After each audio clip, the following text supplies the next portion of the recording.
ভারতের সামরিক মহড়া তিস্তা প্রহারকে কেন্দ্র করে বাংলাদেশের বিশ্লেষকরা বলছেন, সামরিক এমন মহড়া যে কোনো দেশই করতে পারে, তবে ভারতের পার্শ্ববর্তী দেশ হিসেবে বাংলাদেশ যুদ্ধ মোকাবেলায় কতটুকু সক্ষম সে বিষয়টি এখন গুরুত্বপূর্ণ।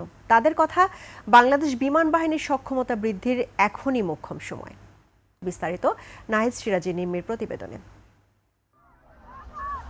গেল মাসে ভারত শাসিত কাশ্মীরের পেহেলগামে সন্ত্রাসী হামলায় ২৬ পর্যটক নিহতের ঘটনায় উত্তপ্ত হয় ভারত পাকিস্তান সীমান্ত। তারপরই চিকেন নেক বা শিলিগুড়ি করিডোরে সামরিক প্রতিরক্ষা ব্যবস্থা ব্যাপকভাবে জোরদার করে ভারত। তার মধ্যেই সম্প্রতি নেয় যুদ্ধ প্রস্তুতির মতো সামরিক মহড়া।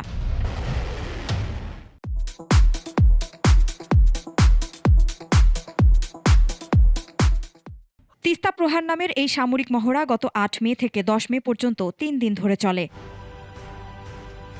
যদিও বাংলাদেশের সাথে যুদ্ধের কোনো আশঙ্কা নেই, তবে ভবিষ্যতে যদি পাকিস্তানের সমর্থনে চীন গভীরভাবে জড়িয়ে পড়ে, তাই ভারত নিজেদের রক্ষার্থে এই অনুশীলন করছে উল্লেখ করে বিশ্লেষকরা বলছেন, বাংলাদেশকে সীমান্তে নজর রাখতে হবে ও দেশের বিমান বাহিনীর সক্ষমতা বৃদ্ধি করতে হবে। ভারতের তুলনায় আমরা কত শক্তিশালী, এটা তো কম্পেয়ার করার কোনো প্রয়োজনই নাই। বেশি আমরা আমাদের দেশ রক্ষার জন্য যতটুকু আছে, আমি মনে করি আর্মি এবং নেভি যথেষ্ট আছে। ঢাকার একদিকে একটা মাত্র রানওয়ে, সেখানে সিভিল এয়ারক্রাফট ল্যান্ড করছে, সেখানে আমাদের এয়ারফোর্স ল্যান্ড করছে।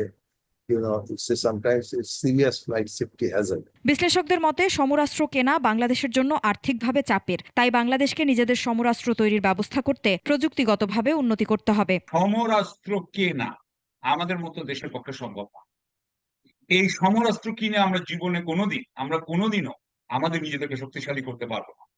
আমাদেরকে নিজস্ব সমরাস্ত্র তৈরি এবং সমরাস্ত্র উৎপাদনের এবং গোলা বারুদ উৎপাদনের ব্যবস্থা থাকতে হবে। বিদেশিরা বাংলাদেশকে সবকিছু করে দেবে এমন মানসিকতা থেকে বেরিয়ে আসতে হবে বলেও মত বিশ্লেষকদের। আমাদের যে ইনোভেটিভ পাওয়ার আছে, আমাদের যে ক্রিয়েটিভ পাওয়ার আছে, আমরা সেটাকে ব্যবহার করি না। নাহিদ সিরাজ নিম্মি, ২১ টেলিভিশন, ঢাকা।